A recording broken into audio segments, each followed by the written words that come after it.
আসসালামু আলাইকুম।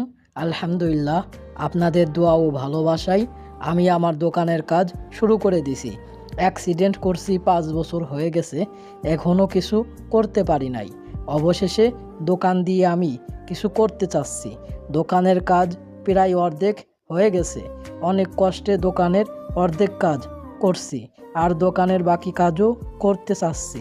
তবে খুব চিন্তার ভেতর দিয়ে আছি। দোকানের কাজ শেষ করতে আরও কিছু টাকা লাগবে, কিন্তু দোকানের বাকি কাজ করার মতো টাকা আমার নাই। আমার হাত থাকলে হয়তো টাকার জন্য চিন্তা করা লাগতো না। অনেকেই বলছে আমি দোকান কই দিচ্ছি। আমি দোকান দিচ্ছি আমাদের বাড়ির পাশেই, রায়নগর গ্রাম। সবাই আমার জন্য দোয়া করবেন, আমি যেন দোকানের বাকি কাজ শেষ করতে পারি। আমার পাশে আপনাদের সবাইকেই চাই। আপনারা সবাই আমার পাশে থাকলে আমি আস্তে আস্তে করে এগিয়ে যেতে পারবো।